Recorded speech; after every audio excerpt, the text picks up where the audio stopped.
I'm Will Satterfield. I'm the Bureau of Workers' Comp's Office of Safety and Hygiene rep for the Safety Council. Respiratory protection takes a lot of different forms, from, a simple face mask to SCBAs that our firefighters wear, right? A lot of things in between, but we always stress in the safety and health world that maybe personal protective equipment like a respirator shouldn't be your first choice. If you look at the hierarchy of controls, which is kind of the way we think, your best bet is to eliminate the hazard. Second best bet, substitution. If you're using acetone to clean parts, try to find a less volatile solvent to clean them. Maybe try good old water and Dawn dish soap, right? Engineering controls, isolate people from the hazard, comes in third. And then administrative controls, where you change the way people work, is down there towards the bottom. And the very last thing you should look at as far as protecting people is personal protective equipment.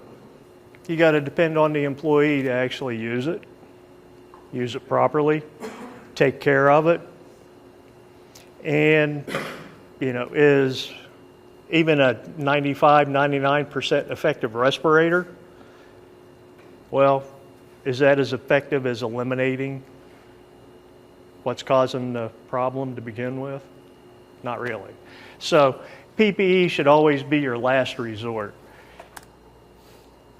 And if you can't get around using a respirator, well, you have a lot of things you got to do. You have to measure the employee's exposure to the hazards. You have to quantify it so that you know you're actually using the correct respirator, correct filter, whatever. You have to compare the measurements to the standards. You have to determine what type is needed, what level. Then you have to have a written respirator program. And then everybody who's going to wear one has to be medically evaluated to make sure that they can wear a respirator, because there are some health conditions that just preclude ever using a respirator. You have to have your people fit tested to make sure they have the proper size so that they get a good seal. And then, of course, you have to train everybody.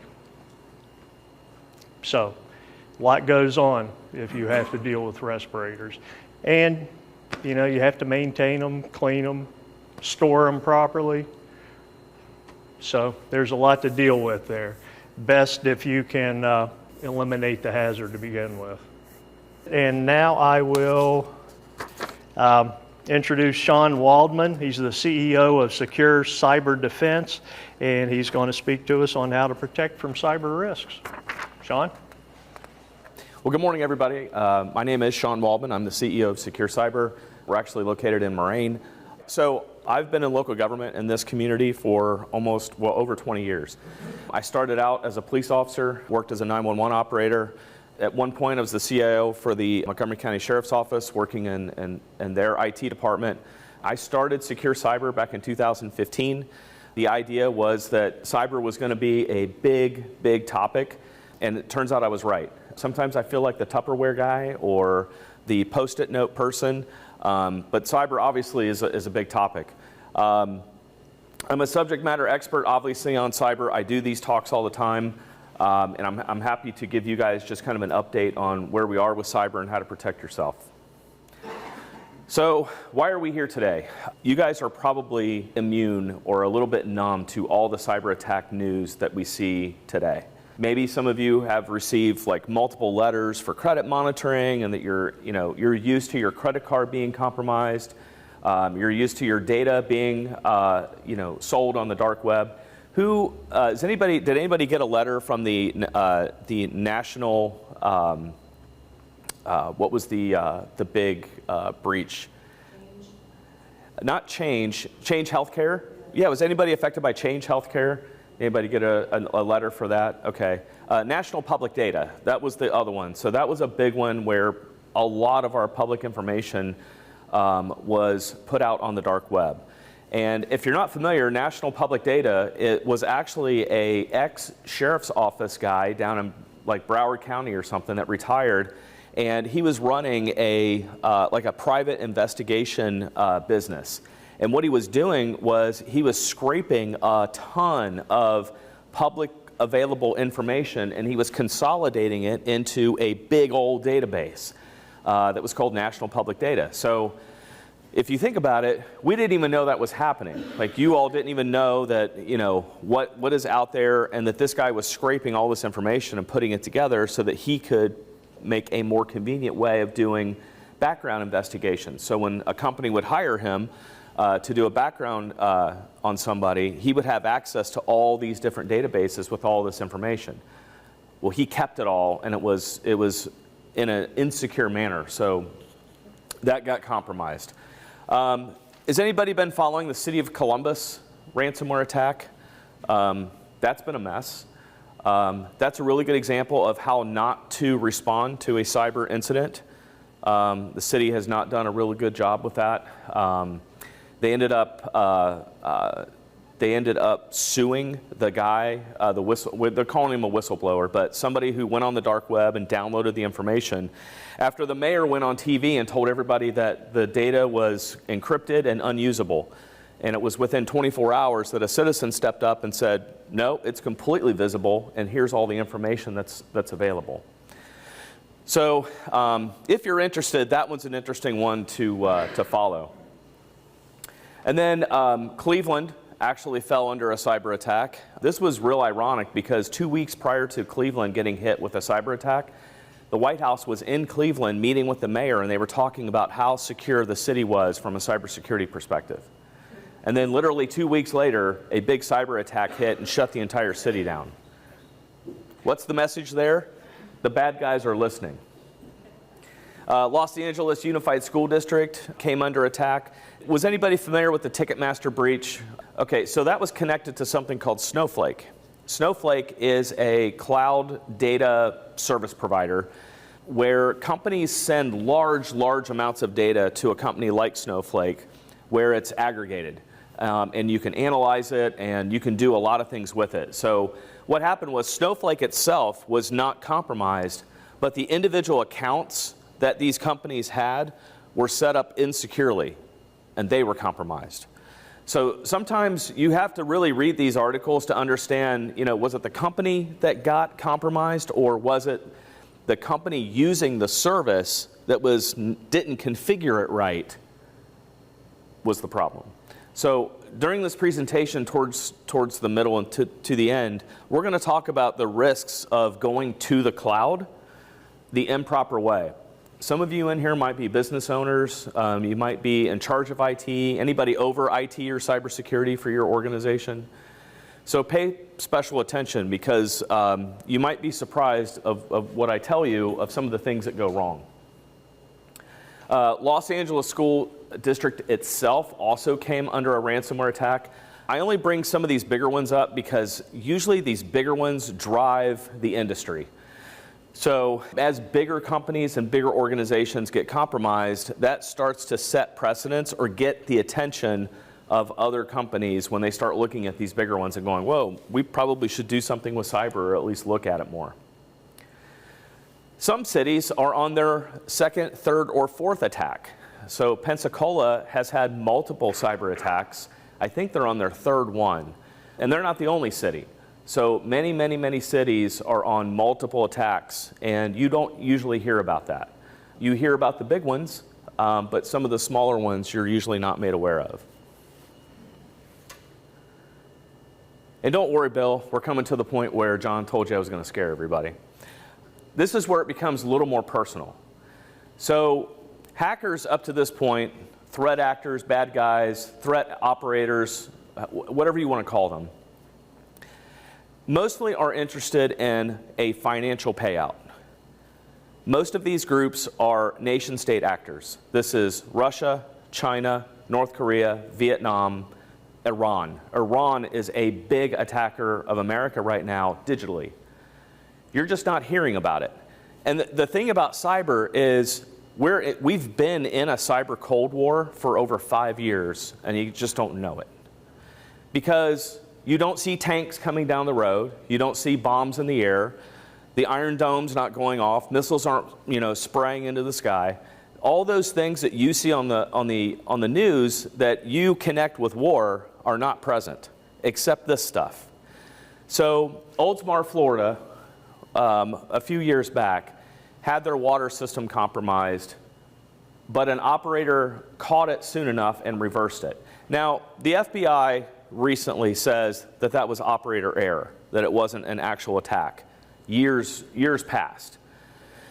But it still brings awareness because there have been successful compromises to water and wastewater.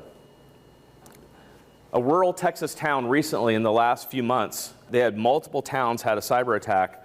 One of the attacks, they were able to drain the water tower.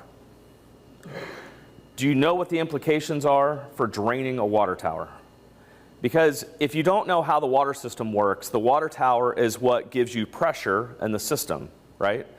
And the height of the tower follows. If you ever wondered why some of the towers are higher than others, because if you were to look at the terrain, like if you were to get to an elevated position and look at the terrain, the water towers follow the terrain and they're all at the same height.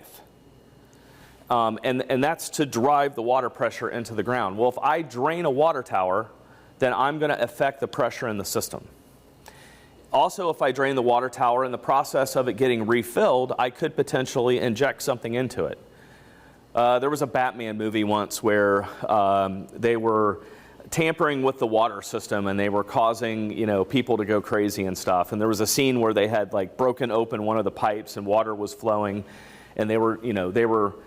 That's not really. The concept is interesting, right? But the pressure of the water itself wouldn't allow that because it was just kind of moving lightly. But this is something that it was reported in the media, but I don't really know if everybody saw that had happened, because that should be a wake-up call. This was Russia. So what are some of the most common threats that we're dealing with today? Some of the main threats that we're dealing with today certainly is ransomware. Now, I'm not going to ask everybody to raise their hand who's been involved with ransomware, but my guess is that some of you would raise your hand. Because statistically, if you haven't been involved with ransomware, you will soon. Phishing. So email phishing. All of us get phished all day long, correct? We just had a speaker at our nonprofit, which I'll talk about in a little bit, yesterday, who talked about, he's a researcher, he's a professor from the University of Dayton, and he was talking about how the phishing training or the security awareness training that probably, how many of you take security awareness training with your company? So you have to watch a video and learn what to click on and what not to click on. Essentially what he was saying was that's become ineffective. And the reason is because we're spending more time trying to trap you and show you that we gotcha, instead of actually reinforcing the positive of you can identify a phishing email. You can successfully do this. Email compromise. So business email compromise is a serious issue. If you're not familiar with business email compromise, that's one of the largest threats to business today. If any of you are in the real estate business or title industry, wire fraud is off the hook. And that's when you're about ready to do a wire transaction, maybe a purchase of a house or land, and right when you're about ready to wire the money, they change the wiring instructions, and you get an email from, it looks like the legitimate email, like you were just emailing that person. It is the same email, it's got their same signature. All the things that we teach you about how to identify a fake email, all that stuff, throw that away. This looks legit. Because the bad guy hijacks that person's email, hides it from the person they hijacked it from. They insert a rule to hide any of the responses, so they can't even see what's going on, and then they tell you, hey, we're changing the wiring instructions. And then you end up wiring $250,000 to a hacker. That's off the charts. But that's also called business email compromise, because if you're in finance in your company, you have access to the bank accounts, you are a huge target. If you are a CEO or a C-level in your organization, you are a huge target.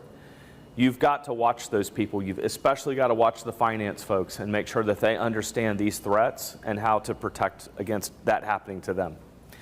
The other one is Office 365 misconfigurations. If you're not familiar with O365 or Microsoft 365, that's the email platform that probably the vast majority of you are part of. This has usually gone horribly wrong. So as an organization, if somebody moved you to Microsoft 365 and said, hey, we're going to move to the cloud, the big misconception about that is that you're pushing risk into the cloud. What most companies say is, well, we're going to the cloud because we don't want all those servers, we don't want to have to patch them, we don't want to have to buy them and replace them, so we're going to move it to the cloud, and the cloud takes care of everything. And that couldn't be farther from the truth. If you do not set these cloud systems up correctly, and you don't operate them correctly, and you don't monitor and manage them on a daily basis, you're seriously opening yourself up to an attack. There is nothing in cybersecurity that is a set it and forget it. Nothing. If you are a company that has a company that's doing security for you, and these tools are doing nothing, saying nothing, and you're not getting alerts, alarms, or phone calls, then you've got a serious problem. Because cybersecurity today is an act of war. And there are bad guys all day long searching for vulnerabilities to find out how they can get into your organization, either through the front door or through you, all of you. So one of the biggest things that we run into is the cloud being misconfigured. Third-party vendors. We also find that most organizations have completely lost track of their third-party vendors. If I asked you today, could you produce an accurate list of all of your third-party vendors? Your vendors, your contracts, when they expire, the terms and conditions, everything. Termination clauses, everything that you would want to know about a third-party vendor and what they have access to in your environment. Some larger organizations have completely lost track of that. They have companies logging in, making changes, doing work, updating software, and they've forgot that those companies have that access. Do you put your third-party vendors who have access to your network through regular cybersecurity training? Do you dictate to them what your requirements are in order to access your network? Those are all the things that usually go wrong and aren't covered, or it's not enforced. Lack of multi-factor authentication. Does everybody today know what MFA is? Multi-factor authentication, two-factor authentication. Usually we find that there is a severe lack of that. And if you look up to the Office 365 line there, that's usually where it's gone wrong. So if you've got Office 365 or Microsoft 365 and you don't have multi-factor turned on your users, you are at a severe risk of a cyber attack. Multi-factor authentication has got to be on everybody's device, everyone, even the CEO who says he doesn't want to have any of the security stuff on his stuff. I'm sorry, leadership leads from the top, right? So lead by example. And if you're a CEO in here and I hurt your feelings, I'm sorry, but I'm a CEO, right? So I can do that. But you have to do that. You can't have one person that doesn't have it, because it's going to be that one person that they're going to fish and they're going to get to make a change, and they're going to get access to their mailbox. And it's going to go horribly wrong. So make sure that MFA is on everything. So any third-party apps that you use. So if you've got companies that you have access to, software in the cloud, and you're logging in without multi-factor, you should. Personally, I always mix personal training inside my talks. So if you have Facebook, Amazon, we're getting close to the holidays. If you don't have multi-factor authentication turned on Amazon, that's bad. You need to have MFA turned on Amazon. It's also not the most intuitive way to do it. Like, they don't make it super easy or intuitive to get you to set up multi-factor with Amazon. But Facebook, Instagram, any of your social media applications, LinkedIn, you need to have multi-factor authentication turned on. And then there's just a lack of training. I find that most organizations don't even try at this. It's honestly one of the most economical things you could possibly do is train your users. Get them to understand. I'm not talking about the phishing stuff. I'm honestly not as worried and concerned about the phishing results, because I think for the most part, and would you agree, do you know what a suspicious email looks like? I think by now, right, you know what your regular email pattern looks like. And then when you get that one email in the day and you go, what is that feeling? That's your gut. That's your gut telling you that's not right, right? Because you know that it's not right. There was a study once, and the guy that talked yesterday, I thought it was fascinating, talked about how multitasking does not work, right? We all want to convince ourselves that multitasking works, right? I'm multitasking all day long. You're doing half a job all day long, right? And there's this study where a bunch of people are not playing basketball, but they're passing a basketball. Half of them have white shirts, half of them have black shirts. And they have to very quickly pass the ball between each other, and they have to keep track of what shirt they passed it to and how many times, all in very quick order. And all during that, a person in a gorilla suit walks in the middle of the group, bangs his chest, and walks away. At the end, they talk about, they debrief them and say, well, how many of you passed the black shirts? How many passed the white? And then he goes, did anybody notice the gorilla that walked through the middle of the session? 50% of them didn't see it. Well, that's crazy, right? How would you not notice the person in the gorilla suit? It's the exact example of how multitasking doesn't work. Where this applies to cybersecurity, if you're too busy multitasking and you're rushing to get 100 things done, what is the chance of you detecting that email and tripping that gut move, that gut sensor? It's going to be very low, right? So this isn't a productivity class. I can't tell you to stop multitasking. The only thing I can tell you to do is when I talk, I tell people to slow the heck down and listen to your gut. How much did those two tools cost? Nothing. It's just slowing down and paying attention. Because what is the main thing that we're all very comfortable doing in an email? Clicking on stuff. We click on stuff all day long, right? Good or bad. We click on links. We type, web pages in, and then we go to the website and we click on things. So we're very comfortable with clicking. So what makes you a target? As a company, how do you become a target? Well, you become a victim of phishing. That's the first way. So you fall victim. You click on something that you're not supposed to. You open an attachment. You click on a link. How many of you get the text messages that say, hi, hello, do we know each other? Your name is in my contacts, and I don't know who you are. Has anybody gotten those? Has anybody heard the term pig butchering? So that is a scam that is trying to take place where if you were to answer those email or those text messages and follow through with them, it would eventually lead to somebody that's going to tell you that they're an expert in investments. And they're going to ask for a tiny bit of money and they're going to invest it for you. And then you're going to get a really good return. And about 5 or 10 times they're going to do that. And about the time where they have you very comfortable with knowing that every time you make the investment, you get money back. You'll actually get the money back. This is real. The very last one is a big investment.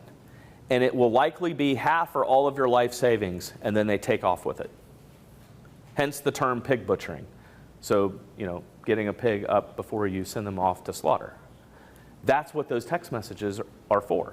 So if you were to interact with one, that's what would happen. So you would fall victim in some way. And how you would do that is maybe you haven't patched your equipment. And when I say patch, that's applying the updates to your computer, the security updates, whether it's Windows or Mac.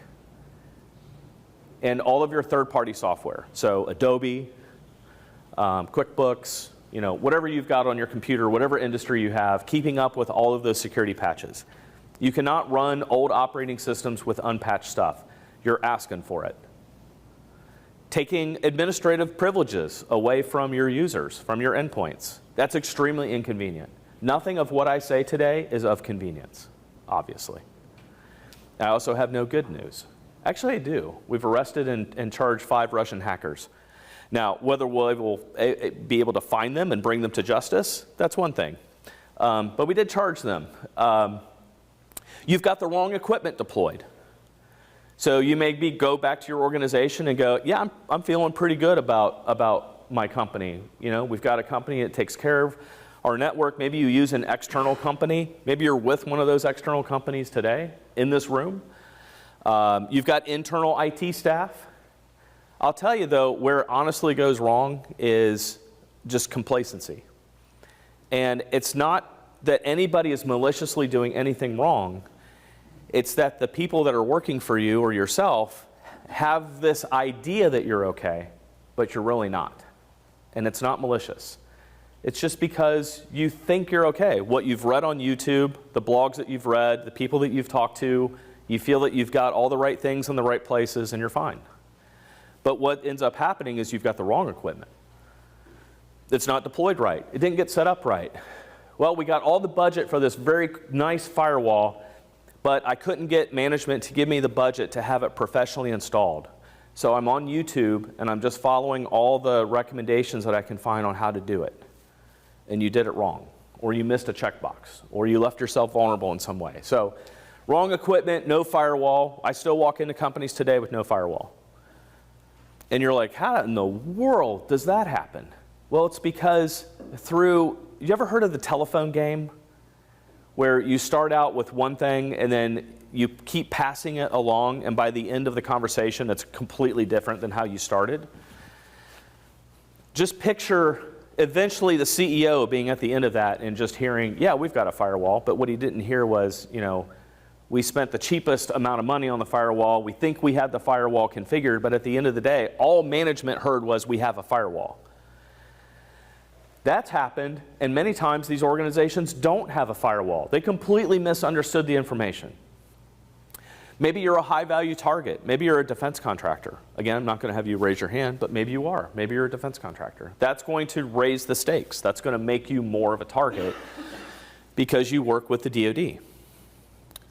Maybe you're a bank, a financial institution. Maybe you're a broker-dealer. Maybe you are monitored by the SEC and you've got access.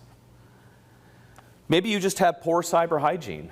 Maybe you just think, man, as of right now, I'm thinking maybe we don't have some of the right stuff. So maybe I need to go back and start asking questions.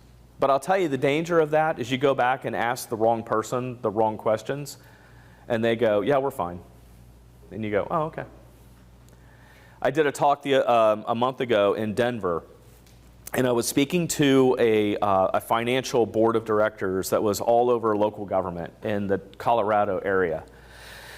And I brought up this whole thing of asking the right questions. You know, go back and ask your IT people, go back and ask, you know, your security company, your vendors, is everything set up right? Do we test our backups? And then she raised her hand and she said, you know, I did all that. And I went back and asked all those questions, and I got all the answers, and they told me and reassured me that they tested our backups and we had good backups. And she goes, you know what? We got hit with ransomware, and we went to restore from our backups, and our backups were bad. You're like, man, well, that really sucks. I went through all that work. I did exactly what you said. I asked, right? I asked all the right questions, and the only thing you can really do is receive the answer, right? Especially if this person's been hired to do this work. You're going to trust them, right? I'm just telling you, it goes wrong. So on the last slide, it said you just got beat by the basics. So what are some of the basics? What are some of the things? This is where you can start writing things down. So what are the basics? Having a very, very good backup strategy. If you leave here with anything, make sure that you have good backups and that you have an air-gapped offline backup. Air-gapped and offline. A backup that is not attached to anything. I cannot tell you how many companies, my company has investigated over a dozen breaches in 2 years. That's 6 a year, right? Do you know how many times in the middle of the night, by the way, they're all weekends at 1:30, 2 o'clock in the morning. Like, none of these breaches are Monday through Friday from 8 to 5. Okay? It just generally doesn't happen that way. It's a holiday, it's a weekend, it's in the middle of the night, and it's just awful. I have had to look many, many CEOs in the face at 2 o'clock in the morning standing in their organization to say, you have no backups and you have to start over. So how would you start your company over today? If I told you you had no backups and a hacker had taken everything was encrypted, there's no way to restore, how do you start your city or your business over from square one? These are backups that are not connected to the active network. So kind of take the reel off the projector, put it back in its case and put it on the shelf. That's your backup. So I want your backup to be on some media that's not connected, because bad guys go after your backups and they successfully get them a lot. Many, many times the backups have been happening, but the backups themselves get compromised as well. So the only way for that to not happen is for those backups to not be connected. So either through some type of offload of tape, or I know you're like, tape? You just said tape backup? Yeah, tape works. It sure does. As an offline backup, it sure does. It absolutely works. Multi-factor authentication. Make sure you have MFA. Go back and maybe ask for proof. Look, maybe show me that all of our accounts have multi-factor authentication. Make sure that all says enforce. Everybody has multi-factor. Everyone. Business purposes. Yeah, so what I would recommend is getting a hard token. Okay. We have situations like that all the time. Or What does that do? Like, okay, a hard token. it rotates that number physically. It shows them the number. Instead of it being on their phone, on the app, they just have a physical token. Okay. And that happens. That happens in... sometimes that happens in public safety a lot, where we have police and firemen that are trying to log into stuff and they're not using their personal phones, so we have to get them tokens. So those physical tokens that's a solution to that problem. That's a tough one though, because if you have employees that are refusing security controls. They're not refusing it. They don't want to personally buy themselves a cell phone. Okay, that's fine.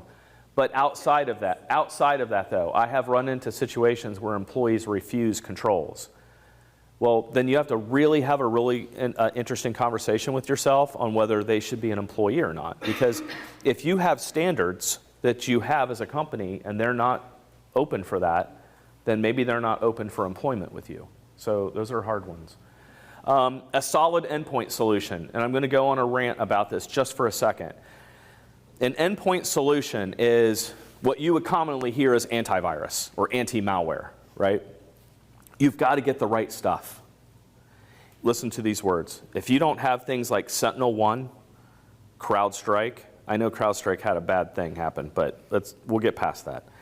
Or something like FortiEDR, which is what we use. If you heard those three things and you don't see that in your tray on your computer at your office, then you are in a bad situation, because that is extremely important. If you don't have the right solution on your endpoint, your chances of surviving a ransomware attack are very, very, very low. Because I can tell you everything else that I didn't mention that you're thinking in your head right now, everywhere from McAfee to Symantec to ESET to whatever else you're thinking about, is not going to work. It's just not. Those are endpoint detection and response solutions, the three things that I just mentioned. SentinelOne, CrowdStrike, and FortiEDR are the only three purebred EDRs in the world. Everyone else out there just added the word EDR to their solution. McAfee, EDR. Sophos, EDR. All of them. So those are the ones that we know forensically that work and do their job. All the other solutions, I can provide you proof and logs that they didn't work. Because that's the first thing we walk into when we walk in to do an incident, is we look at, why did this happen? What security controls, what security stuff did they have that didn't work? Or you've been replacing computers and somebody's lost track. And now a bunch of new computers got on your network and they don't have your solution anymore because somebody forgot about it.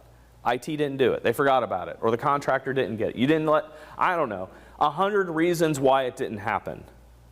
Or it's installed and it's quit working and nobody knows it because the machine hasn't been rebooted in 6 months and the antivirus just stopped and nobody knows it. Monthly patching, so that's those patch updates that you get from Microsoft and from all these other vendors. If you stop doing those, or you're like, we're going to do it once a quarter. No, you can't do that. You can't do it once a quarter. You do it every month. Well, Shawn, isn't that risky? What if they have a bad patch? You're going to have to suck it up and deal with that. Because it's better for you to risk that than to get too far behind on patches. Are the software vendors perfect? Nope. Is Microsoft going to give you a bad patch? Yes. Yeah, 100%. I mean, there's IT people in here right now. They're going, yep, that happens all the time. And it happens more than it used to, right? But you got to deal with it. You just got to be ready for it. Good backups, know your systems, know how to recover. You just got to do it. Good situational awareness. I wasn't in the military, but I'm around a lot of military people. And situational awareness means I'm watching what's around me all the time. That's situational awareness. When you're walking into a mall and you're in a public space, are you watching around you? Are you looking at who's around you? Are you paying attention to where the exits are? Oh, don't get me on the whole physical security piece, right? But you've got to have a way to keep up with the news, not the news. And by the way, if anybody in here has a Taiwanese pager, I'd like you to get up and leave that outside, please. We'll talk about that in a minute too. But that's good situational awareness, right? So keeping up with the news, knowing what the threats are out there. When CrowdStrike happened, did you all know about that? How did you know about it? Were any of you flying and couldn't? Yeah, you were? Yep. Did you get stuck somewhere? I got stuck in Florida for an extra day. You got stuck in Florida for an extra day. I'm sorry. Yeah, that was bad. But some of you may not have been able to buy your cup of coffee at Starbucks because Starbucks uses CrowdStrike on all of their endpoints and all of their point-of-sale terminals got shut down.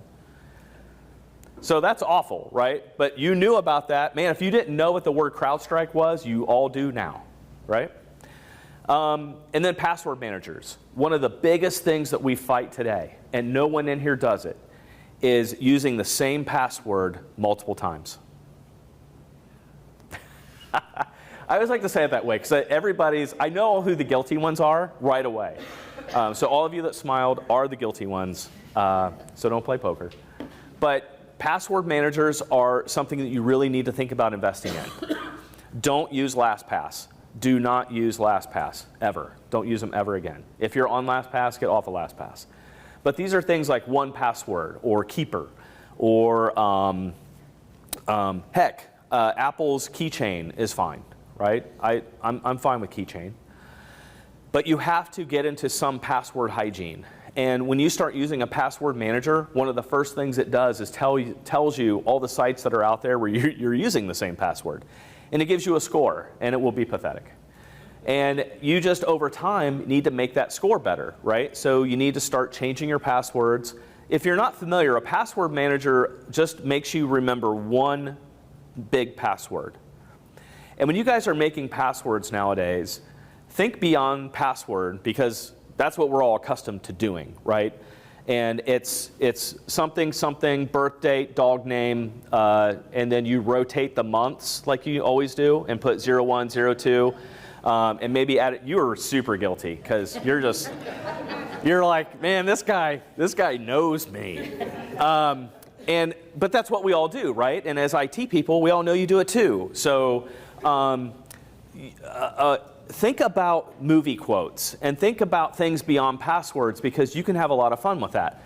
So one of my master password for my vault is, no, I'm just kidding. It's a quote, right? It's something that I know, and it's something that I can type out fairly quickly because it's something but it's not this super complicated 16-digit upper lowercase. I'll never remember that. We're human beings. We can't remember that crap. So be thinking about that. Be thinking about like your password strategy and that you can maybe shift to things like movie quotes. And don't start using the same movie quote with 0102. That's not what I'm saying. So what happens if you're attacked? If you've been attacked, you know some of these things are true. Large financial payout.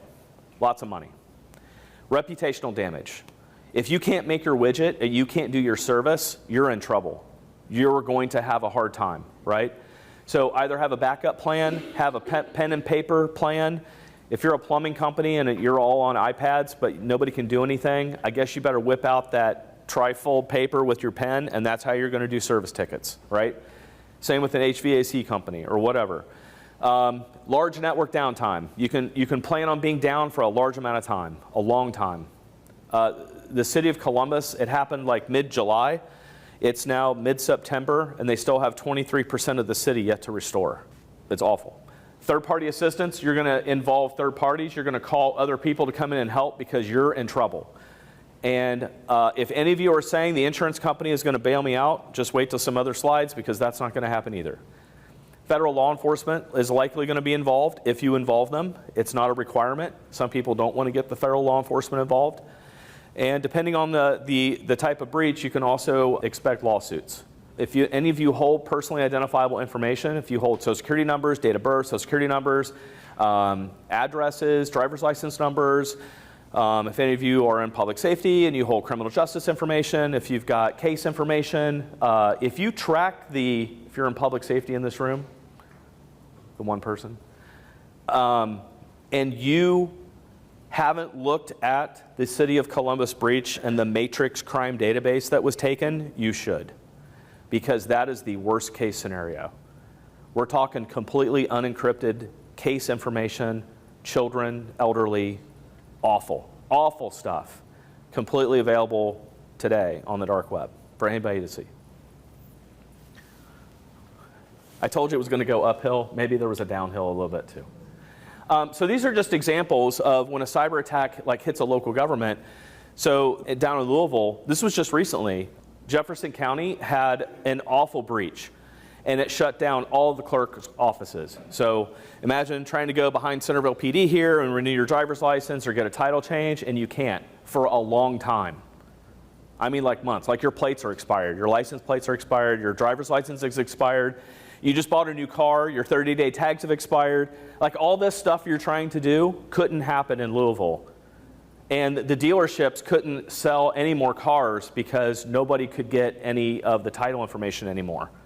So now you want to buy that car and you're in Louisville and you can't because all the systems required to get your car processed are not available.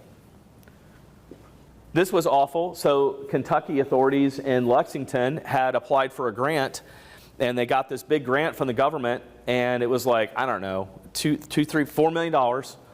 And a business email compromise occurred, and a hacker was able to get to whoever it was in local government who was making the money transfer, and they transferred all of the federal money to a hacker somewhere in another country, all $4 million of it. So imagine all that work you went through to get that grant, right? You wrote the grant, you got the money, and then you went to execute it, and then there's no money there anymore. It's awful. And you don't hear about a lot of these, right? This was buried in the news. This is just 2 years ago, but it just showed up as an article one day, and then that's it. And then this is the worst case scenario, right? We never want 911 services interrupted. And a lot of the communities in this area and around you, and maybe the one you're in, are next generation 911 infrastructure.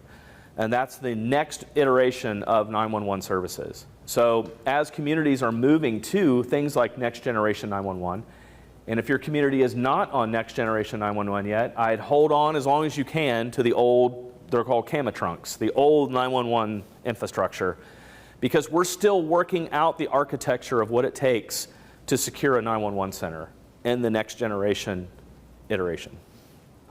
So we've had some local stuff, right? So City of Heber Heights was attacked very largely in November. And I was the first one there. On a Sunday at 4 o'clock, me and another guy responded to do the initial response. And we're still with the City of Heber Heights, trying to get them completely rebuilt. Now, they're operational, completely operational, but it took about 4 months to get them completely up and running to where it was business as usual.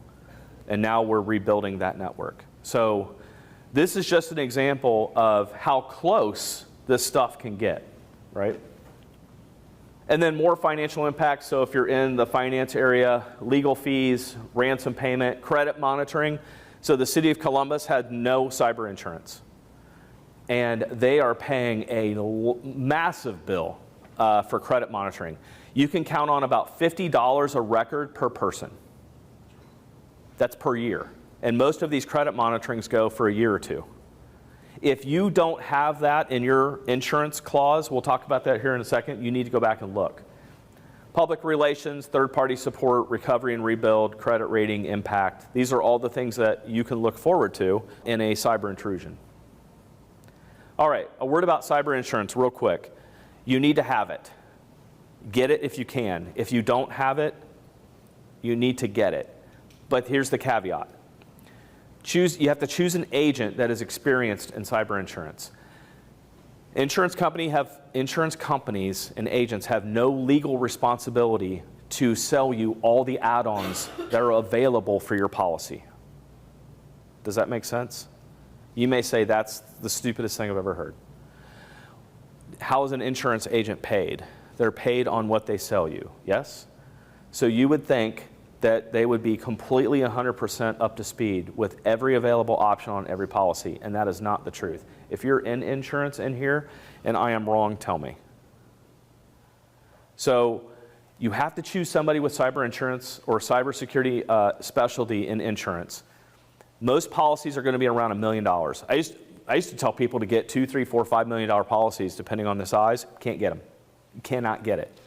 It's almost impossible. $2 million is about the most we've ever seen. And even holding on to a $2 million policy now is very, very difficult because of the self-assessment questionnaire they send you.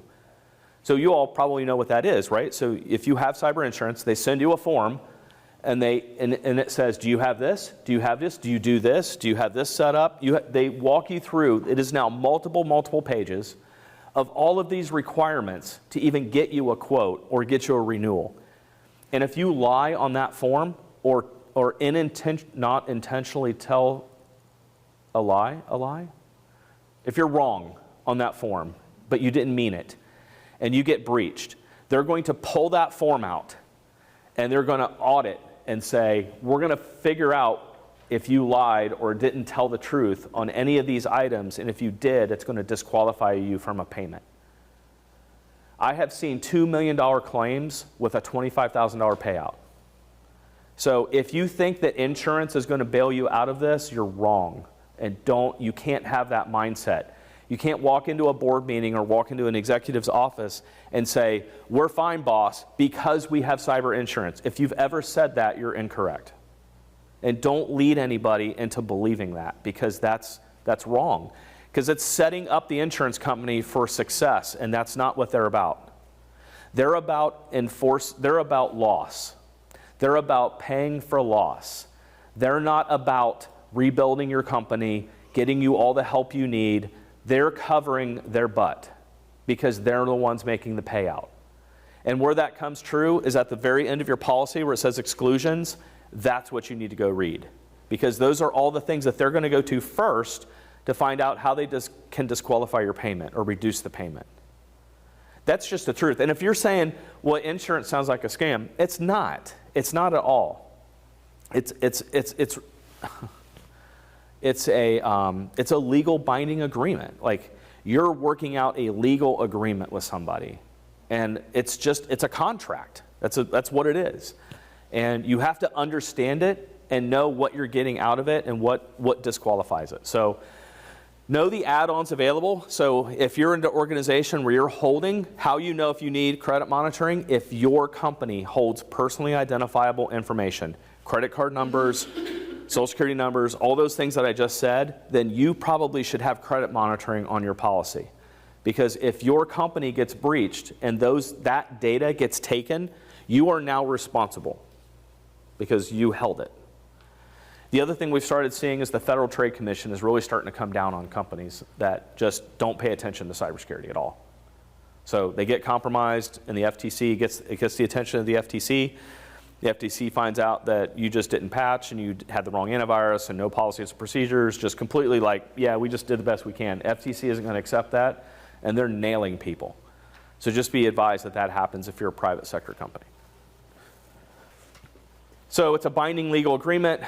Before you sign a cyber insurance policy, have an attorney look at it. Having your CFO look at your cyber insurance policy, he is not an attorney. Have somebody that understands this stuff look at it, an actual lawyer.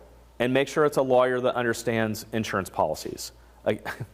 It's all specialized. So you got to find the right people at the right place to look at this stuff. What are the emerging threats? What can you look forward to? The train coming down the track. AI and deep fakes, of course. I can't do a presentation and not say the word AI or deep fake. Phishing emails are improving. So with ChatGPT and AI advancements, I can teach you all day long to look for emails with bad grammar and bad pronunciations of stuff and all that stuff. But all that stuff's gone because ChatGPT and all that stuff, all the AI is writing these phishing emails perfectly now, even in other languages. Global conflicts. So we talked about Iran and everything that's going on in Israel and Russia. And the China-Taiwan thing is real. So I don't know what you're hearing about that, but that's real. That'll happen. And when that happens, that's bad. Internet of Things and 5G. So as 5G and cellular keeps making advancements and getting faster, and you guys start deploying cellular technology to maybe remote offices or remote job trailers or things like that, and you're not properly protecting it, you're just leaving yourself open. So quantum computing, so that's become a real big issue as quantum computing continues to accelerate. We're seeing a lot of the encryption standards that we've been using today are now pretty much useless because quantum computing can take an encryption and crack it in no time. And then supply chain attacks. So now kind of learning that the Israel pager and radio explosion stuff was not really, maybe not a supply chain attack, and maybe the Israelis had them manufactured. But that's still something to look at. If you're not familiar with that case of what happened over the last 2 days with Israel and Lebanon, incredible, absolutely incredible. And that's just good situational awareness, right? Now, I don't think none of our phones are safe, right? Unless you get me talking about Pegasus. And that's, anybody familiar with Pegasus? Pegasus is a whole other discussion. Look it up. I don't want to talk about it. And then what do? If I were you, I would get a company to come in and assess your organization from the outside. This isn't a trust thing. It's not I don't trust you, so I'm bringing somebody else in. I'm bringing somebody else in that hasn't been here for a long time and has a completely different view of us. That's one of the best things I think you could possibly do, is just have someone else look at your environment. You just might be getting the wrong information, but not on purpose. Invest in cyber awareness training. We use a company called cywareness.io. Happy to talk to you about it. It's like $15 a year. And we're starting to insert our own training videos onto the platform as well to make it more local. You might even consider in-person training. Guys, we don't have to do everything online, right? It doesn't always have to be a remote meeting, right? This wasn't a Zoom meeting, but during COVID it may have been, right?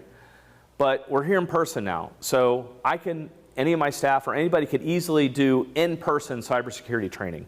I think people react to that differently. If I've got a room full of people and we're talking to them, delivering training, they act differently than they do when they're at their computer, because when they're at their computer, they're just hitting next and doing their work, trying to get the thing to go away, right? I'm just trying to get through training. I'm not learning anything, I just got to get past it, right? Multiple people guilty in here. Training should be monthly, so this is a program. You've got to be in front of training all the time. You can't just set it and forget it with training. You have to actually spend time with people. Develop an incident response plan. If you just sit down at lunch and say, our company got hit with ransomware, all of our servers are down, what do? That's a great lunchtime discussion. I don't know what that does to the digestive system, but I would much rather you be talking about it before it happens and at least having a discussion about it. What happens if all of our data that we house for our company gets put on the dark web? How is that going to impact us? How will we respond? What will our PR work be? How do we protect our organization? So develop a plan. It's going to be custom. Don't go on the internet when you get home or when you get back to the office and type in incident response plan template pull it up, do find and replace, take out the company. Don't do that. That's not an incident response plan. An incident response plan is something that is very custom designed for your companies individually. Incident response plans are not a template. You do not templatize that. Update it regularly, practice it regularly, and include disaster recovery and business continuity. When we were at the city of Heber Heights, for all intents and purposes, a tornado had just went through there and destroyed everything. However, it did look like that. Although nothing was working, all the systems were down, we had moved the police department to the regional dispatch center, so police and fire was all working okay. We actually had somebody call City Hall and say, is leaf pickup still available? Yes, the leaf sucking machine will still come down your street and remove the leaves. That still works. Well, it's a good, but look at that question though. Like, they don't know. That was how much of city services is not available. So I bring up that to say that from a disaster recovery and business continuity perspective, the city had never thought of activating their incident command center because it was a cyber attack, and that's not what they had drilled for. They had fire, flood, earthquake, every other natural disaster would trigger the Emergency Operations Center. Cybersecurity, they were looking through the manual. I was looking at one of their lieutenants, and I was like, why didn't you do that? And he was like, it's not in the plan. They'd never thought about that. And that's something that we're teaching communities, that you may have to institute your emergency response plan based on a cyber attack, even though everything's still kind of working and people are alive and everything's functional, but the city itself can't function. It can't have court, it can't take fines, it can't issue permits, it can't get you copies of reports. I mean, everything, you can't pay your water bill. And then there was the whole thing of, well, are you going to ding me for my water bill if I can't pay it? Or no, late fees are waived for, I don't know. Just don't forget about disaster recovery and business continuity. If you get wiped out, how do you continue to work? And join a cyber community. In this community, you are lucky. There's a nonprofit that I started last year called the Go Cyber Collective. The website's up there, gocybercollective.org. John Seibel is here. He is the new executive director for the nonprofit. And we meet once a month in Moraine at the Tyler Technologies building on the third Wednesday of the month. We give you free breakfast, and we give you a speaker so that you can learn about cyber. It's an hour and a half. If you can take an hour and a half out of your day, the third Wednesday, we'll feed you, you'll learn something, and you'll be connected with your community. There's local government in that room. There's construction. There's healthcare. There's schools. There's manufacturers. Almost all verticals are all represented in there. There's 60 to 100 of us that meet the third Wednesday of every month. Join that. If you can't join it, tell your IT people. Tell your IT company. Tell them to come to this, because what we're about there is community and education. Talk to the local U.S. Secret Service or FBI. If you don't know who your Secret Service or FBI is in your area, reach out to John or I, and we'll connect you to those folks. But they're people too. They're very nice people, and they're happy to meet with you. They're not going to come in with dark sunglasses, and maybe the Secret Service guys, but they're really friendly, and they want to get to know you. But have that relationship with them before you need them, because you'll know them ahead of time. And in January, we're bringing the FBI to the Go Cyber Collective in January. I'd like you to come before that, but if you'd like to meet your FBI representative, you can come in January. That's an example of what it looks like. I think you guys would really enjoy that, or your IT people would. You don't have to be an IT or cybersecurity person to go to that meeting. If you're over that area, go to that meeting. I've got HR directors that come to that meeting. Finance directors come to that meeting. So don't think you have to be some IT or cybersecurity guy to go. And then just do continuous risk assessments. You have to scan for vulnerabilities in your network all the time. I still had a company reach out to me and go, we want to do a one-time vulnerability assessment of our company. That's useless.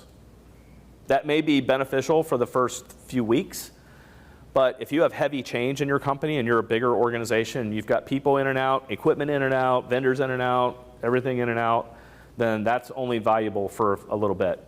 Patch often, and then have a penetration test done from the outside at least once or twice a year, if not sooner. All of those things have come down in price. If you're like, hey, the last time I looked at a pen test, it was like $50,000. It's not like that anymore. Those really, really high prices for pen testing and some of this stuff has really come down. So that stuff is within reach for sure, from any organization. That's how you can connect with me. Please do. Hit me up on LinkedIn. I'm on Twitter. I am on YouTube a lot. If you want to see more of me, I do a weekly cyber update once a week on YouTube. So I give you like kind of an update for the week. We do some other cool stuff too. So I'm really active on YouTube. I think you'll enjoy that content too if you're interested in it. My phone number is there. I don't charge for you to call me. If you have a question about something or you need to run something by somebody, the first thing that usually goes wrong in a cyber incident is nobody knows who to call first. You make the wrong call or you don't call anyone because you don't know what to do. You lock up. There's your number. If it's not me, I'll get you to somebody who can. So that's your one-stop shop right now.